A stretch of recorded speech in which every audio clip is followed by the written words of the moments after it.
Mwaramutse mwiriwe abakunzi ba Iwacu magazine. Iki ni cya kiganiro umuganuro musanze mukurikana ku minsi yose ya kane igihe cy'isaha 2 z'ijoro. Mwateguriwe na Patrick Ndowayezu canke Patrick Wise mukagishijwe n'ikinyamakuru Iwacu magazine. Reka tutangure tubasaba imbabazi ku minsi yari iheze tubashikiza iganiro byari byavuye kwihungabana ry'ibikoresho, ariko umunsi tugiye tubashikize ikiganiro twatuguye kandi tubasezerane uko tugiye kuza turabashikiza iganiro ku minsi n'amasaha mwe musanzwe mumenyereye. Umunsi tuza kubaganira ku bihe bikuru by'ubugeni bw'aho hambere, ico twokwita mu gifaransa les grands moments du mariage traditionnel. Ubugeni bwo mu Burundi bwari bufise imigirwa n'imigenzo yakogwa kugira ngo ubugereko ibintu vyapfa gushika ko uko nyene. Harabaho intambuko nkuru wabanza gucako umusore canke umwigeme. Umusore uwo twokwita igikwere n'inkumi twokwita yakumahaye nibo bashobora gushinga urugo canke bakabana. Umusore w'igikwere bafise hagati y'imyaka 19 na 21. Inkumi nayo yakumahaye bafise hagati y'imyaka 13 na 18. Niko bimeze mu mategeko y'u Burundi. Umusore ashinga ugwiwe afise imyaka 21, umwigeme nawe afise imyaka 18. Kugira ngo rero umusore canke umwigeme bashinge urugo, imiryango canke umusore n'inkumi barabanza bagashima. Hari imiryango yahana abageni yarabanza igashima. Umuryango w'umuhungu arashobora ko yashimye umugeni kanaka, yaraheza rero akagenda kubaza bakavugana. Vyaraho vyashika rero umusore akirehereza inkumi. Nico gihe yaba yayishimye yayibonye nk'ahantu, yaragenda akayisaba ijambo, akayiresha, akayimenyesha yuko afise umugambi wo kubana nayo. Nico gihe rero inkumi nayo yarabishima. Imaze kubishima yaramuha isango. Iryo sango naryo umusore yajana utuganuke agiye guha umukunzi wiwe. Utwo natwo twaherekezwa n'amajambo y'urukundo. Yaraje kumubwira ngo uri mwiza usa n'irenga, uyiboye nkayo nyoko yakuvyaye. Amajambo nkayo byarashika rero ugasanga abavyeyi b'umukobwa no bagiye kuvugana no muryango, abavyeyi b'umuhungu no bagiye kuvugana n'umuryango w'umukobwa. Tugeze ku ntambwe igira kabiri, abavyeyi bamaze kuba uruvugano baje gusaba irembo. Hakaba n'urubanza bagatutu, hakaba n'urubanza rwo gukwa rero ariko gusasigwa. Nico gihe ku rubanza rwo gukwa no gusasigwa, iwawo w'umuryango w'umuhungu no kuvuga Ubukwé, haragenda se w'umuhungu, haragenda se w'umuhungu, hakagenda nyina w'umusore, hakagenda abakobwa n'abasore bari mu runganwe rw'uwo musore, haragenda umuraganyi, umushinga ntahe yavuga ijambo mu gihe se w'umuhungu atari hari. Ibugeni canke iwawo w'umukobwa naho twarasanga se w'umukobwa na nyina wiwe, tukahasanga abakobwa bo mu runganwe rw'uwo mukobwa aza gusasa ibirago. Habaho kandi uwo twokwita ntarambirwa canke ujije guza aratanga amajambo mu gihe ariko aravugwa amajambo. Haraba kandi n'umuteretsi. Ikintu kitokibagirwa hagati y'iyo miryango ibiri, yabari inasenge w'umuhungu canke inasenge w'umukobwa. Niyo iyo miryango yaba yankana, yaragenda ntiyashobora gusiba mu gihe yoba ariho. Nico gihe rero urubanza rwo gusasigwa rumaze guhera, barahana indagano. Mu guhana indagano baratarikisha canke bagacisha ibitoki canke bagacisha amasaka n'amahonda. Rero batanga isango ryaho bazoshingira uwo musore. Turi tugeze ku munsi nyezina w'ubugeni ari w'ubukwe. Haba hariho imigigwa itahara kuri uwo munsi. Ico twamenyesha nuko aho hambere umwana w'umukobwa canke umwigeme agiye gushingirwa yagenda ku mugura bugorovye isaha 12. Nico gihe hariho umugigwa utahara se w'umukobwa. Nico gihe ntiyashobora umunsi umukobwa agira ko siho yabari. yaba yagiye kuko ntiyashobora kurungika umukobwa se w'umukobwa kandi no ku munsi wiwe umuvyeyi wiwe ntiyashobora kugenda hatuma hagenda inasenge.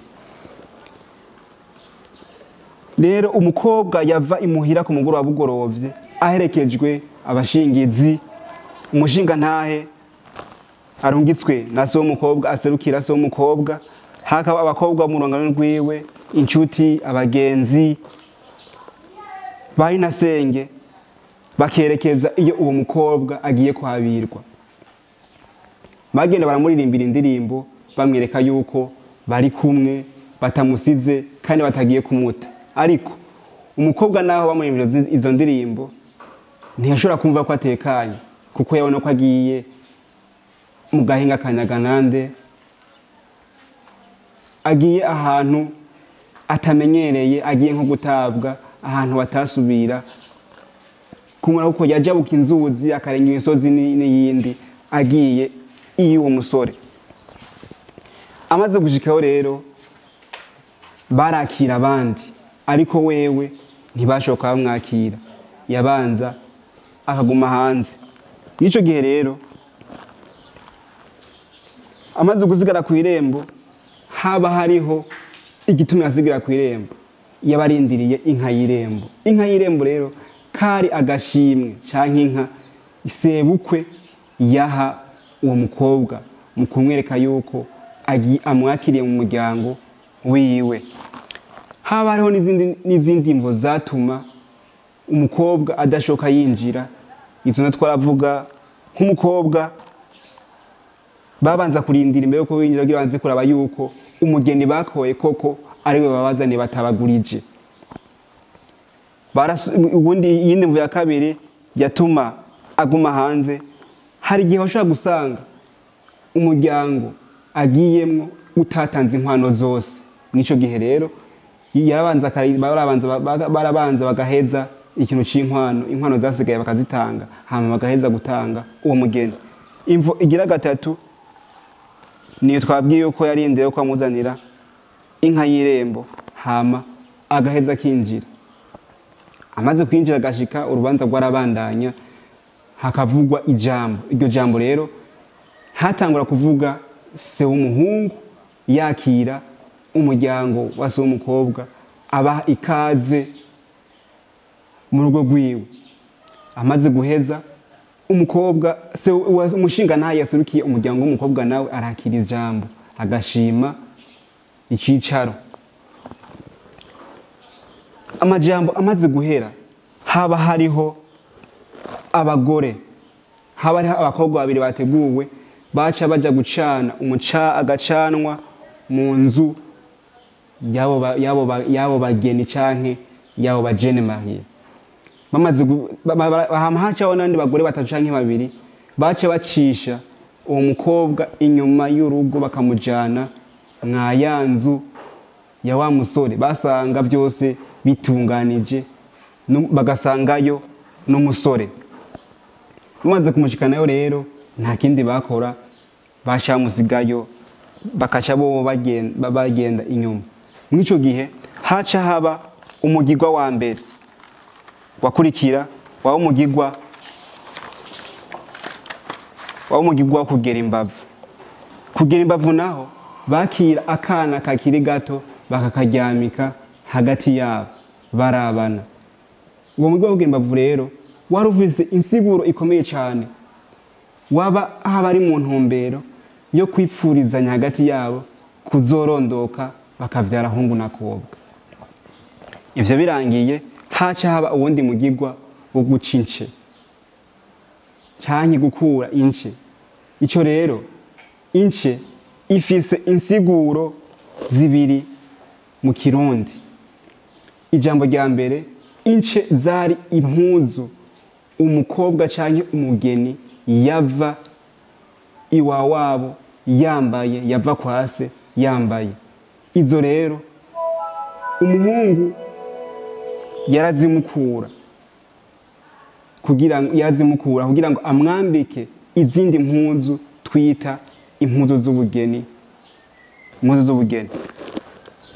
Isiguro ya kabiri nayo gucince kwari kuryamana n'uwo muhungu maze bakarangura amabanga y'abubatsi. Nico gihe rero vyarashika umuhungu n'umukobwa bakagwana mu gihe ariko amukura izo mpuzu. Ivyo navyo rero nta kindi vyavako. Umukobwa waho hambere mu mico n'imigenzo y'u Burundi vyari bigoye cyane kandi vyari binatahuritse kuba umuhungu yo mubona ubwambure. Niryo ryaba ari rya mbere ahantu atamenyereye, ahantu ikibanza atazi n'umusore abonye rya mbere, vyaba ari ibintu adatahura kandi bitamubangukira. Niho rero hava ikintu cyo kugwana, bakanza kugwana, ariko umusore ntiyagotwa, yabandanya akazi kiwe kugeza izo mpuzu zimukuye. Izo mpuzu rero amaze kuzimukura haca haba yaca zicisha hejuru akaziterera, haba ariho abashingizi baba bari inyuma y'icumba canke inyuma yaca zibaterera bakaca bazishira mu giseke. None izo mpuzu bamaze kujya mu giseke baca bazishira nyina w'uwo mukobwa. Imvo yo nyamukuru yatuma zimushira kwari kugira nyina w'umukobwa azi kumenya koko umukobwa wiwe yarongowe. Iyo migigwa imaze guhera haca haba umugigwa wo guhuhana imbazi. Uwo mugigwa rero wari uhambaye cyane. Uwo mugigwa wo guhana imbazi bafata agafu canke agafu bakavanga n'amazi canke inzoga, vyavana inzoga, amata, vyavana n'ico iyo miryango yahisemo kuzokoresha kuwo munsi.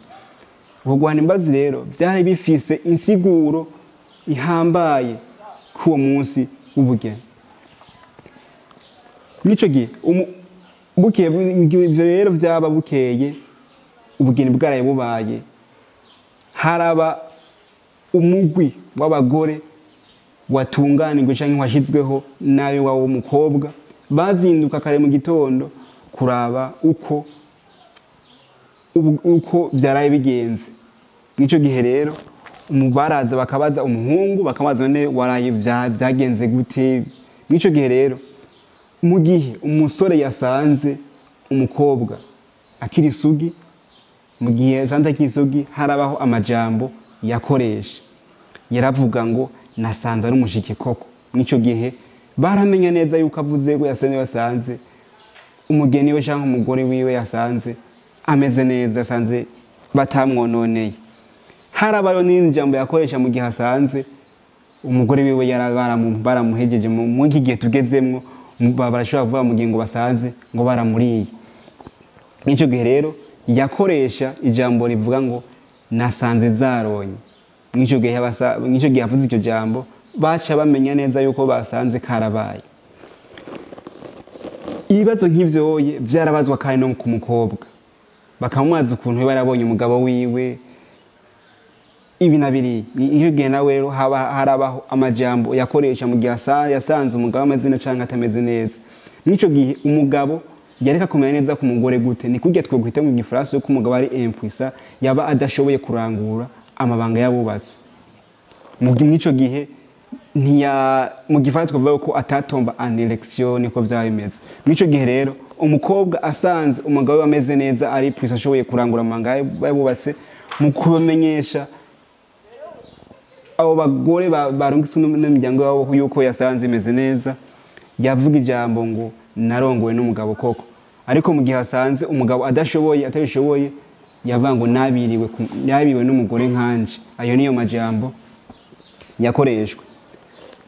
Ariko rero iyo bishitse bagasanga hagati yabo ntibitunganye, icyaje gikurikira no kuvuga iwabo umuhungu yashoka yirukana umukobwa ubwo nyene. Ariko iyo umuhungu basanze adakomeye, icyaca gikorwa nuko yarabanza akarindira umukobwa akazogenda atanomwe azi igituma agiye, yagenda atabona. Dusubira gatoya, iyo umuhungu asanze umukobwa zaronye nkuko vyavugwa, yarafise uruhusha rwo gusivya ubugeni cyangwa rwo gufutisha ubugeni, kandi n'inkwano zarasubizwa. kandi byaba ari ibintu bimaramaje ku muryango w'umukobwa mu gihe basanze umwana bari bizeye basanze zaronye, kandi n'umuhungu mu gihe basanze adashoboye kurangura amabanga yabubatse byaba ari ibintu bimaramaje kw'iyo miryango. Iyo rero basanze ibintu bimeze neza hagati yabo bose, ubugeni bwaremezwa bukemezwa, hama gahohana imbazi. Mu guhana imbazi rero, nk'uko twamweje ko yari ifu bavanga n'amazi canke amata canke inzoga bivanye n'ico imiryango yahisemwo, mw'ico gihe baranwa, bamaze kunwa bagaciranako ya mazi canke inzoga canke amata banyoye. Mw'ico gihe kwari ukwerekana yuko bazofashanya kandi bishimiye urugo bagiye gushinga. Muri make rero murumvise intambuko nkuru canke ibihe bikuru vyaranga ubugeni bw'aho hambere. Reka tubasezere tubashimira mwebwe mwemeye kubana natwe mugafata umwanya mukadukurikirana. Yari Patrick Nduwayezu yariko abashikiza iganiro akiwa umuganuro, mwama mukurikirana ku kinyamakuru Akiwacu magazine ku misi yose ya kane igihe cy'isaha 2 z'ijoro. Murakoze, murakagira Imana n'imangazini, muragateba gutanga nanjye ntebe guturikisha. Mugire umunsi mwiza, ijoro ryiza.